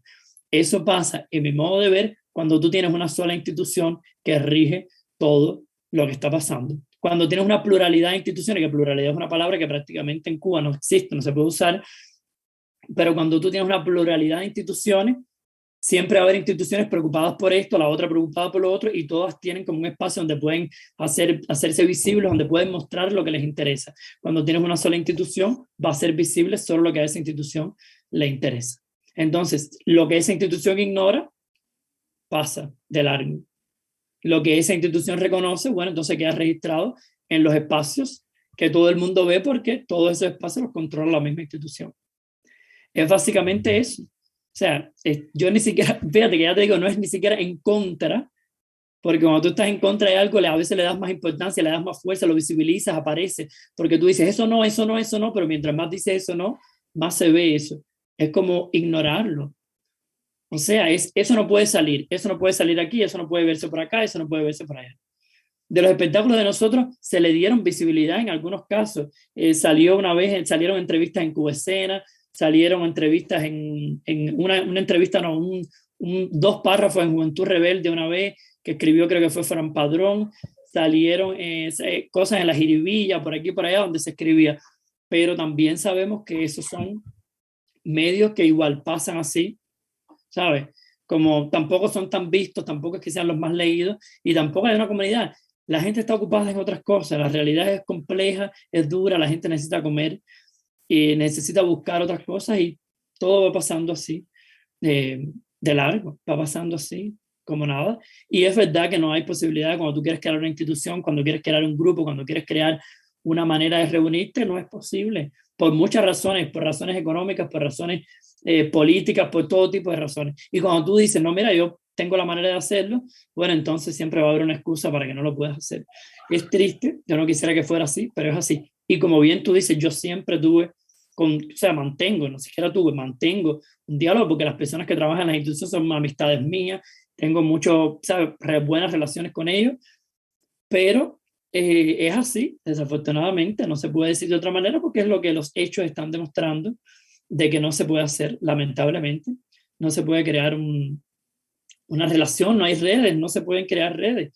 Y entonces lo que se va a mostrar en las redes, que la ampara alguna institución oficial o alguna institución supuestamente independiente, hay una curaduría que tiene dentro de su principio, bueno, esto no, porque esto no puede ser, porque tiene otras ideas, porque es diferente, porque no está con nosotros, y bueno, esto no va. Entonces lo que te digo, no se le ataca desde ahí, sino que se ignora. Y entonces eso es más terrible todavía, porque si hubiera confrontación, fuera mucho más interesante, pero es precisamente ese el problema. No hay confrontación porque hay una disparidad muy grande. Están totalmente dispares los dos espacios, digamos, que podrían estar en diálogo. Entonces, al estar en esa disparidad, es triste, pero es así.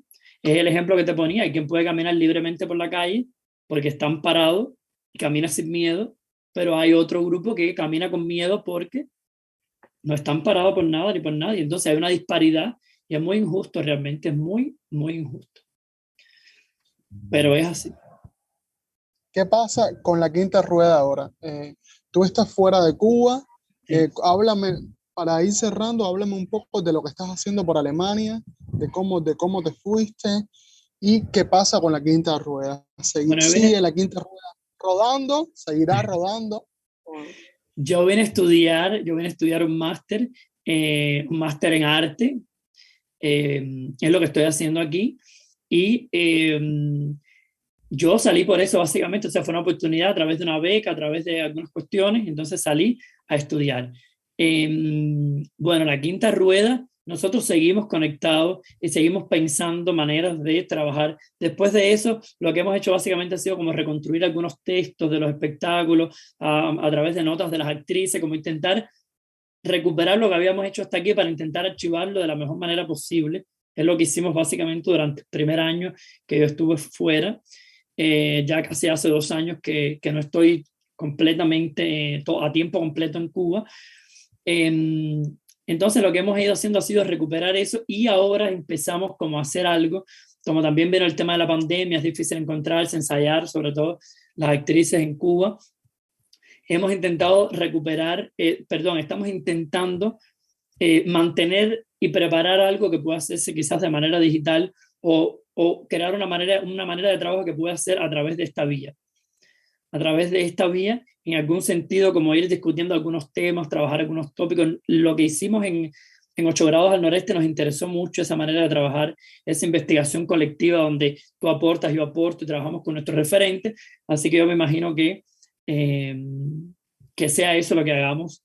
O sea, no podría dar detalles ahora de explicar lo que estamos haciendo porque estamos en pleno proceso de ver cómo lo vamos a hacer. O sea, cómo vamos a lograr esa comunicación que necesitamos para un proceso creativo, pero es lo que estamos haciendo por ahora. Yo estoy casi terminando mi estudio del máster y entonces después no sabemos exactamente qué vamos a hacer, cómo va a ser el proceso creativo, pero quisiéramos en el tiempo que a mí me resta del máster mantener una comunicación, en el tiempo que me resta estando aquí, esa manera de trabajo. O sea, que podamos pensar en un tema, en una, quizás, no sé, hemos pensado en varias cosas, pero ya te digo, estamos en medio de lo que es la tormenta de ideas ahora mismo, de lo que es las discusiones. Pero sí, estamos conectados, o sea, eso es una familia, no es ni siquiera, incluso si no trabajáramos más, digamos, en teatro, la familia esa va a seguir conectada porque nosotros, el objetivo del principio fue no crear una compañía de teatro donde, bueno, ya si se hace teatro funciona y si no, no.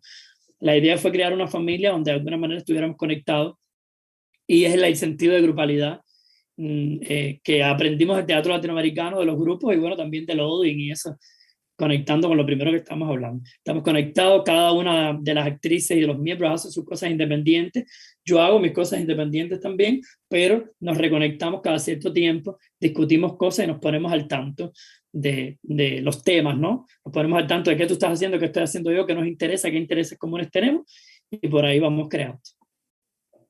Es importante para el teatro en Cuba, es importante para los jóvenes en Cuba. Yo pienso que el movimiento de teatro joven, de teatro independiente, y por eso es muy importante, Charlie, que la rueda de alguna manera siga rodando una y otra vez. Esa quinta rueda se tiene que mantener. Yo siempre insisto eso. Hay otra directora, Calúa también, que tenía un espacio independiente en Cuba, interrogante. Hay muchos directores jóvenes que se han ido, proyectos que nacieron como muy interesantes y de pronto las circunstancias los ponen en otras partes del mundo. Pero es importante que sigan en comunión con los actores, es importante, te exhorto a seguir adelante, Gracias, porque es un peso más contra el muro de la isla. Y nada, muchísimas gracias por estar aquí.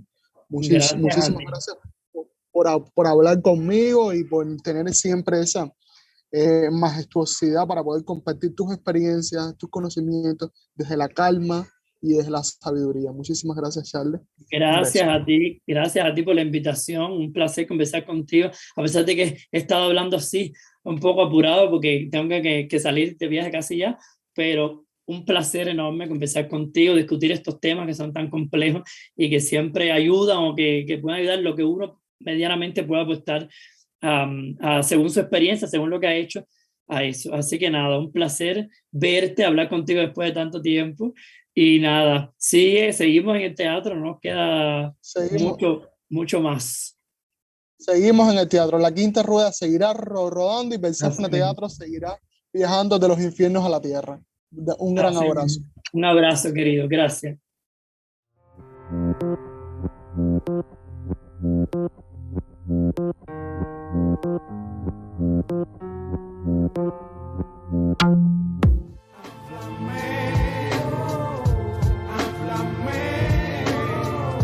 Háblame, dime por qué sucedieron esas cosas.